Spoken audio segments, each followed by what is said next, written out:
Avis vascular centre మన దేశంలోనే the best varicose vein hospital.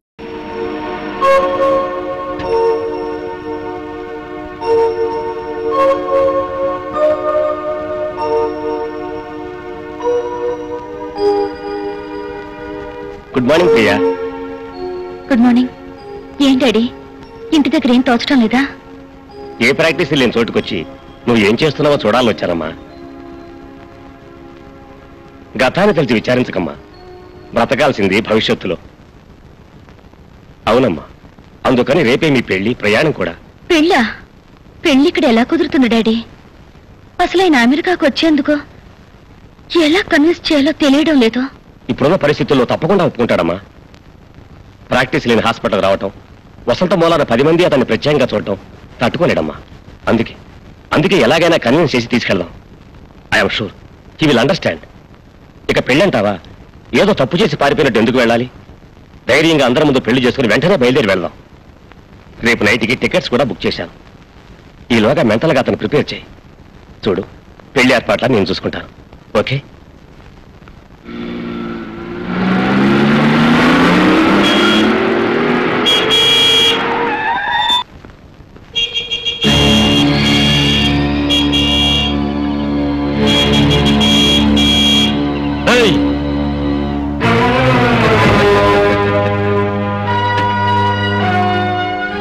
Hello boss, సూపర్గా ఉంది నీ పెళ్ళం. రాత్రుళ్ళు నిద్రపట్టడం లేదు. కాస్త రికమెండేషన్ లెటర్ రాసు. 1 గంట సేపే మీ ఆవిడతో ఇంటర్వ్యూ చేసి వస్తా. అదే నీ అప్పుంచుకోను. నాకు నీ భార్యతో పెళ్ళయ్యాక నీకు 1 రోజు ఇస్తా.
మమ్మల్ని కొట్టడం కాదురా, నీ పొగరు, నీ ప్రతాపం నీ పెళ్ళం దగ్గర చూపించరా.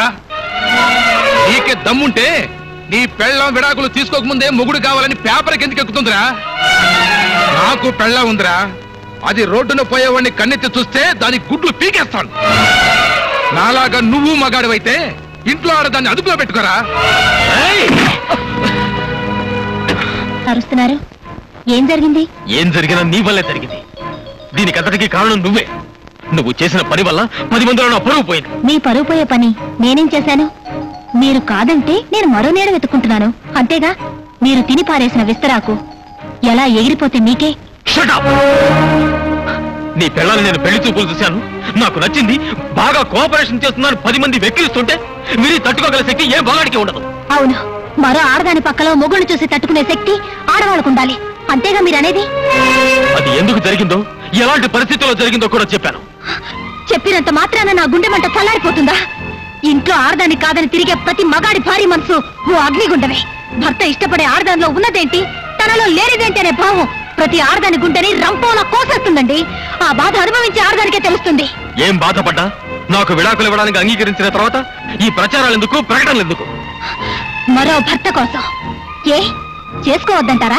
చేసుకోకుండా మిమ్మల్ని ప్రియని కలిపి సుమతి లాంటి పతివ్రతాన్ని పేరు తెచ్చుకోమంటారా? మీ మగవాళ్ళు శ్రీకృష్ణులా ఉండాలి, ఆడవాళ్ళు మాత్రం సీతలా ఉండాలి, అంతేగా? నేను చాలా పొరపాటు చేశానని నాకు ఇప్పుడు అర్థమైంది. మట్టి పిసుక్కుంటూ బతికేదాన్ని మహాను. నిజమే, నన్ను మహారాణి చేశారు. ఎంతవరకు? మీ మనసులో ఉన్న పట్టప్రాణి తిరిగి వచ్చే వరకు. ఆ తర్వాత నన్ను వేషం విప్పేసి వెళ్ళిపోమన్నారు. రేపు మరో రాణి వస్తే తను కూడా మాజీ రాణి అయిపోతుందని తెలుసుకోలేకపోతుంది ఆ ప్రియ. వసంత వసంత అని కాదు, వసే ఆర్దానా అని పిలవండి. ఈ ఆర్దైనా ఒకటే. యుగాలు మారినా ఆర్దాని చరిత్ర మారలేదు. తన గొప్పతనం కోసం పెళ్లాన్ని అడవికి పంపినవాడు ఒకడు, తన వ్యసనం కోసం పెళ్లాన్ని జోదం ఆడినవాడు ఒకడు, తన మాట నిలబెట్టుకోవడం కోసం పెళ్లాన్ని అమ్మేసినవాడు ఒకడు. వాళ్లే మీ మగాళ్ళకి ఆదేశం. ఆర్దాన్ని ఎప్పుడూ ఒక వస్తువుగానే చూస్తున్నారు. నువ్వు హద్దు మీరు మాట్లాడుతున్నావు. అదే అదే ఆ హద్దుల్లోనే మీరు ఆడదాన్ని ఉంచుతున్నారు. ఆడది నోరు విప్పితే నీటి తప్పిన మీ బతుకులు బజార్ను పడతాయని మీకు భయం. అందుకే ఆడదానికి పాతివ్రత్యపు సంఖ్యలు బిగించి మగాడు మాత్రం తిరుగుబోతవుతున్నాడు. అంటే నేను తిరిగిపోతున్నా? భార్యను వదిలేసి మరో ఆడదాంతో తిరిగే మగాడిని అలాగే అంటారు. మరొక మాట మాట్లాడమంటే చంపేస్తాను. నన్ను చంపడానికి కొట్టడానికి మీకే అధికారం ఉంది. నువ్వు నా పెళ్ళానివి. విడాకుల పత్రం మీద నా చేత వేలిముద్ర వేయించిన నాడే మన బంధం తెగిపోయింది. కోర్టులో విడిపోయేదాకా నువ్వు నా పెళ్ళానివే. తలుచుకుంటే నేనేమైనా చేయగలను. ఏం చేస్తావు? పెళ్ళమైనా సరే ఇష్టం లేకుండా చేయవేయడానికి వీలేదు. వదలండి. వదలను. ఏం చేస్తావే?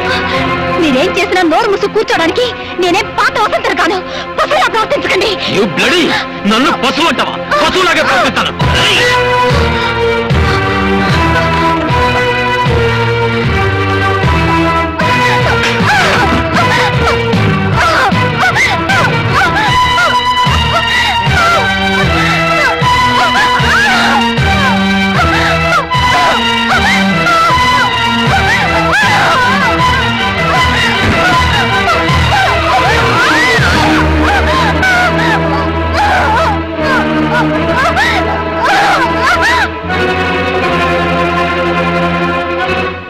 అయ్యగారు అయ్యగారు, అబ్బాయి గారు చిన్నమ్మ గారిని.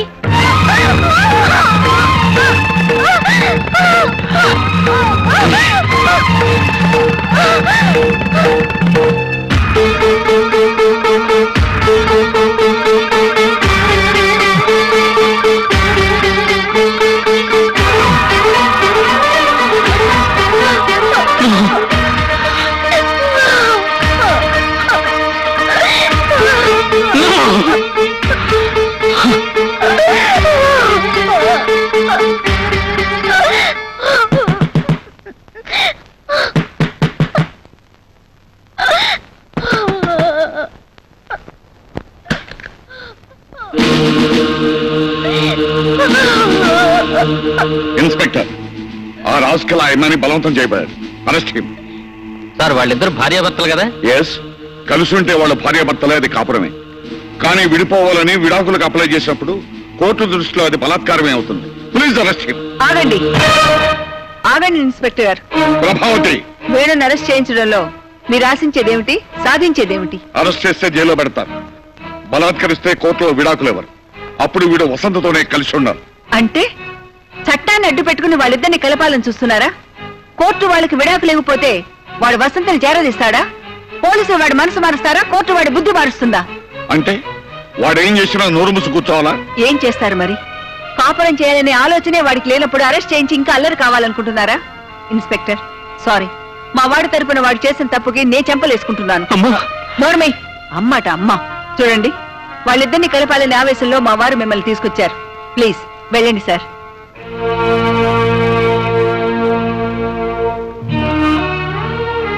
అమ్మా వసంత, ఇలాంటి రాక్షసుని కన్నందుకు తొలిసారిగా చేతులెత్తి క్షమించమని వేడుకుంటున్నానమ్మా. నన్ను క్షమించు.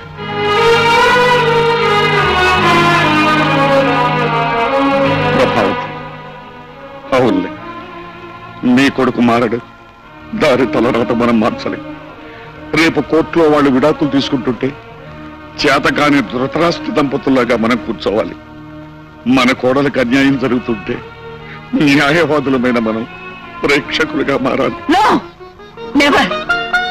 విడాకులు ఇచ్చిన మరుక్షణాది కోడలు కాదండి, మన కూతురు. ఇంతకంటే గొప్ప సంబంధం తెచ్చి దాన్ని పెళ్లి చేస్తాను, న్యాయం బ్రతిగా ఉందని నిరూపిస్తాను. ఏ ఆడదానికైనా తాళితో పాటు తన మనసు బ్రతుకు కూడా ముఖ్యమని తెలుసుకునేలా కాపురానికి కొత్త పేజీ రాస్తాను.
వేణుగారు, ఇది మీకు నేను రాస్తున్న ఫస్ట్ లెటర్.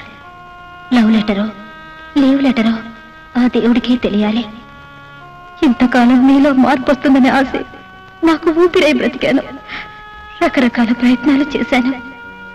ఎలాగైనా మిమ్మల్ని సొంతం చేసుకోవాలనే వెర్రి ఆశతో కావాలని నిన్న రాత్రి మిమ్మల్ని అలా రెచ్చగొట్టాను. నా ఆఖరి ప్రయత్నంలో కూడా నేను ఓడిపోయాను. 3 ఏళ్లు పచ్చగా మీతో కాపురం చేయాలనే కల మంచు పువ్వులా కరిగిపోతోంది. ఇక నా గురించి అనవసరం. ప్రియ మీకు రాసి పెట్టుందనుకుంటాను. మీ ఇద్దరి కాపురం కలల కౌగిలి కావాలని ఆశిస్తూ నా చెల్లి ప్రియని ఆశీర్వదిస్తూ ప్రియని మరో వసంతని చేయకుండాని ప్రార్థిస్తూ తెలుసా మరి మీకు ఏమీ కాలేని ఈ వసంత.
కోసము తల వంచుకున్నదు, 7 అడుగులేసి బతుకు పంచుకున్నదు. ఏ తాళి కోసము తల వంచుకున్నదు, 7 అడుగులేసి బతుకు పంచుకున్నదు. ఆ తల్లి మెడకే అది నీతి సూత్రమై, మగాడు రాసుకున్న వేద శాస్త్రమై, ఇల్లాలి బతుకులో కన్నీళ్లు నింపితే, కల్లోల జీవితం కళ్ళెర్ర బారితే, యుగ యుగాల బ్రహ్మముడికి అర్థమేమిటి? చెరిసగాల జీవితాల గమ్యమేమిటి?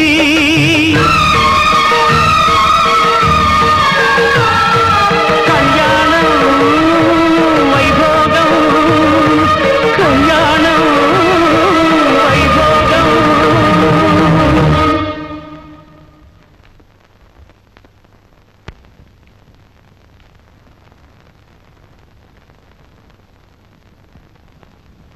చూడమ్మా, మీ ఇద్దరు విడాకులకు అప్లై చేశారు కదా?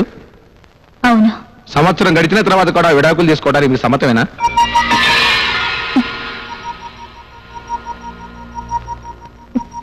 సమ్మతమే. ఈ విషయంలో మీ పైన ఎటువంటి బెదిరింపులు ఒత్తిళ్లు లేవు కదా?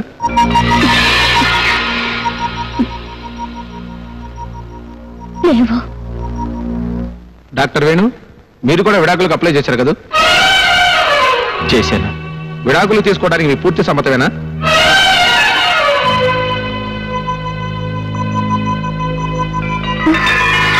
మిస్టర్ వేణు, విడాకులు తీసుకోవడానికి మీ పూర్తి సమ్మతమేనా?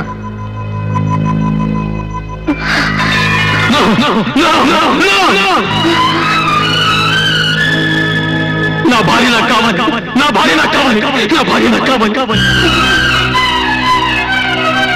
వసంత నిన్ను వదులుకోదు, వసంత నుంచి నేను విడిపోలేను, వసంత నేను వదులుకోలేను. వసంతకి నేను విడాకులు ఇవ్వను, వసంతకు నేను విడాకులు ఇవ్వను, వసంతకు నేను విడాకులు ఇవ్వను.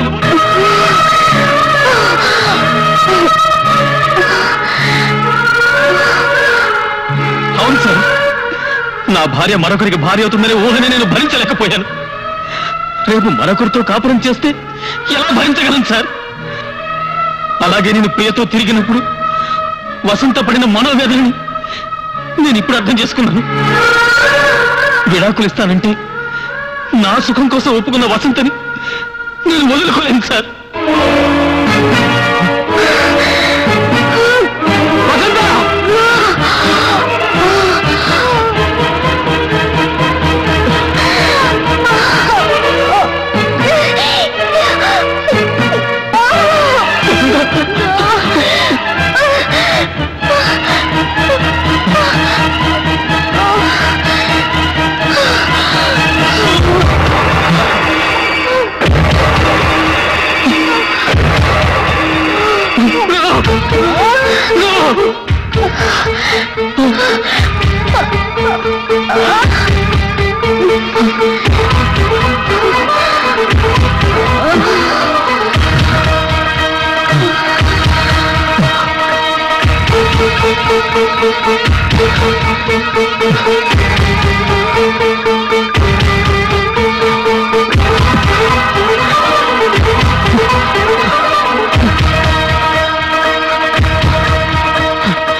Doctor, please arrange for operation. Sorry sir, surgeon is not available. అవును, మీరే ఎందుకు చేయకూడదు? నో, ఈ పరిస్థితిలో నేను చేయలేను. అవసరం లేదు, నేను చేస్తాను.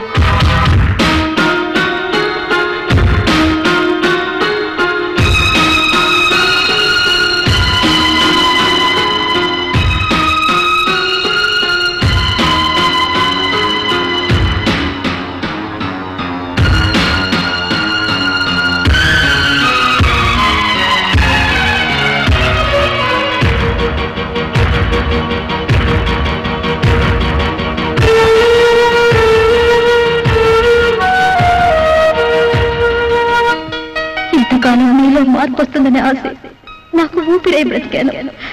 రకరకాల ప్రయత్నాలు చేశాను. ఎలాగైనా మిమ్మల్ని సొంతం చేసుకోవాలనే వెర్రి ఆశతో కావాలని నిన్న రాత్రి మిమ్మల్ని అలా రెచ్చగొట్టాను. నా ఆఖరి ప్రయత్నంలో కూడా నేను ఓడిపోయాను. అందుకే నీ ఇంటికొచ్చి నీ భార్యలు చంపైనా సరే నిన్ను తీసుకొచ్చేద్దామనిపిస్తుంది.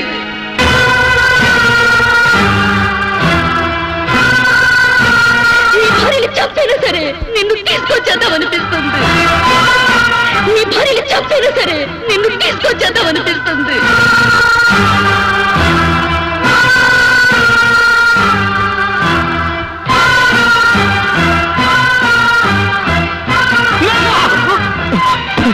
ప్రియా, ప్రియా, ప్రియా, నా భార్యను తప్పదు, తప్పదు, నా వసంతం తప్పదు, తలుపుది. నా భార్యను తప్పదు, వసంతం తప్పదు.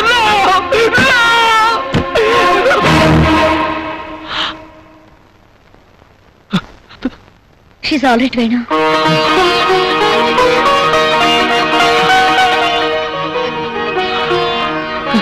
మీరు వెళ్ళి చూడొచ్చు.